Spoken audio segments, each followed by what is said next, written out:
Salut à toutes et à tous et bienvenue sur ce débriefing F1. Donc finalement, contrairement à ce que j'ai dit dans le débriefing WRC, le Romain n'est pas là, puisque le Romain n'a pas en partie, enfin n'a pas totalement suivi le Grand Prix, donc le Romain ne vient pas. Donc, une nouvelle fois, depuis le Grand Prix du Mexique, c'est pas quelque chose qui me dérange, hein, attention. Une nouvelle fois, je fais le débriefing tout seul, sur donc un débriefing F1. Débriefing F1 consacré au Grand Prix du Mexique.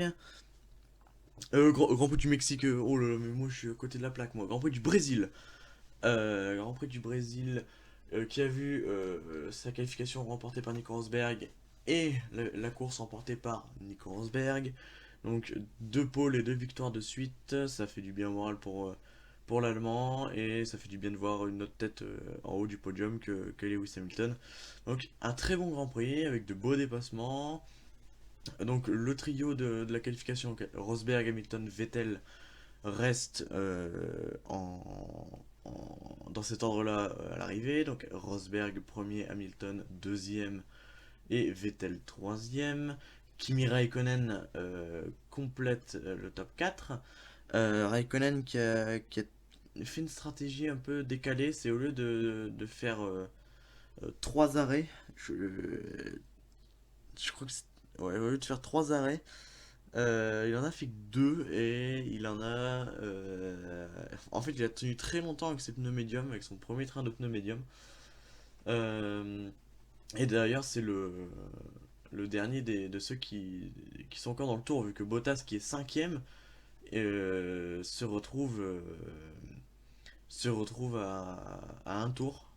Hülkenberg est sixième, donc Nico qui remonte un peu la pente là, après un petit passage à vide. Depuis 3-4 Grands Prix, il était dans le creux de la vague.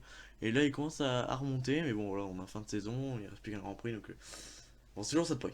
Daniel Kevat, avec l'ancienne spécification de moteur de chez Red Bull, est 7ème. Et retenez bien cette spécification de moteur de chez Red Bull, enfin la nouvelle spec moteur de Renault, puisqu'on va en reparler un petit peu après. Felipe Massa, le régional de l'étape, termine 8ème. Romain Grosjean termine 9ème.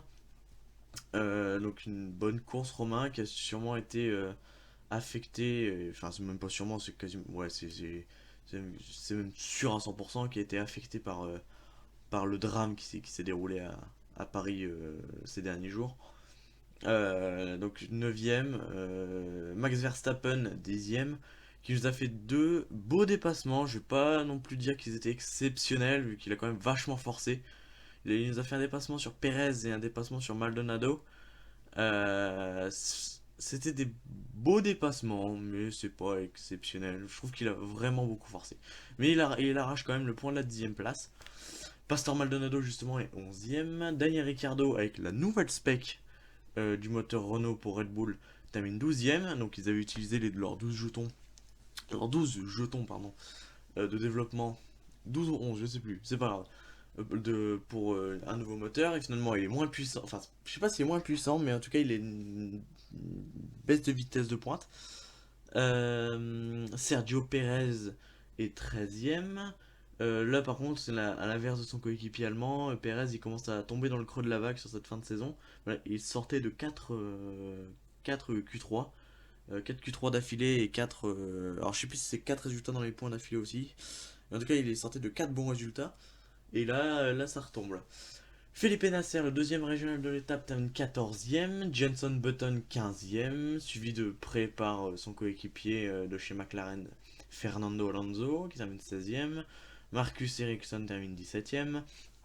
Et 18ème et 19ème, Will Stevens et Alexander Rossi qui termine dernier son dernier Grand Prix en F1 pour l'instant. Vu qu'on ne sait pas ce qui va se passer l'année prochaine. Mais en tout cas, il termine. C'est son dernier Grand Prix avec Manor. Vu que à Abu Dhabi, ce sera Roberto Meri qui va reprendre du service. Puisque Rossi aura sa course en GP2. Meilleur tour pour Lewis Hamilton en une 14-8 au 51e tour sur 71. Un seul abandon, Carlos Sainz Jr. Pour une perte de puissance dans le tour de formation. Enfin, c'est même pas dans le tour de formation, c'est dans le tour de placement de grille.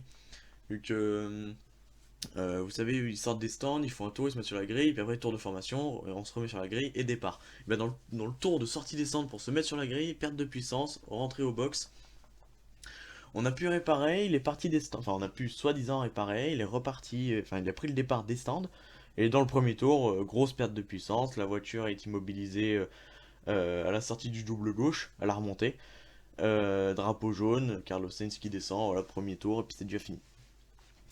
Donc voilà pour ce Grand Prix. On va regarder vite fait le classement pilote, vu que je sais qu'il y a enfin, les trois premières positions sont scellées maintenant. C'est Hamilton, Rosberg et Vettel dans cet ordre-là, et pas un autre ordre. Mais là, la bataille va être très intéressante entre Valtteri Bottas et Kimi Raikkonen, euh, vu qu'il n'y a qu'un seul point entre les deux. 136 points pour Valtteri Bottas et 135 points pour Kimi Raikkonen. Donc tout va se jouer dans 15 jours, je sais plus. J'ai pas le calendrier devant moi. Calendrier des Grands Prix. Euh, on est le 15, donc le 29, ouais, dans 15 jours. Dans 15 jours, on saura lequel des deux aura pris l'avantage sur l'autre. Euh, et Massa, normalement, sauf si abandon des deux, sauf si très bon résultat de Massa, mais Massa, normalement, devrait rester 6ème au championnat. Daniel Kvyat a 10 points d'avance sur son équipier, donc là encore une petite bataille à prévoir. Perez et Hülkenberg sont pas si loin de l'un de l'autre, donc à voir ce qu'ils vont faire. Euh, Verstappen est à un point de Romain Grosjean. Donc là aussi une belle bataille. On va voir si Romain va pouvoir faire un bon résultat par rapport à Verstappen pour prendre cette 11e place à Max Verstappen. Et en dessous, alors à un point également, on a Felipe Nasser et on a Pastor Maldonado qui se bataillent. On a Carlos Sainz et Jenson Button qui sont à 2 points l'un de l'autre. Et Fernando Alonso à 11 points. Et Marcus Ericsson dernier avec 9 points. Et puis ensuite les 3 pilotes Manor. Le classement constructeur, on va pas le redire. Je vais juste regarder vite fait ce qu'il y a. Ouais, non, le classement constructeur ça importe peu. Juste Lotus et Toro Rosso qui sont pas si loin l'un de l'autre. Donc on va voir ce que font les deux pilotes des deux écuries à Abu Dhabi. Et comme je l'ai dit tout à l'heure, ce Grand Prix, ce sera dans 15 jours pour la finale de la Formule 1. Donc sur ce, à la semaine prochaine. Salut!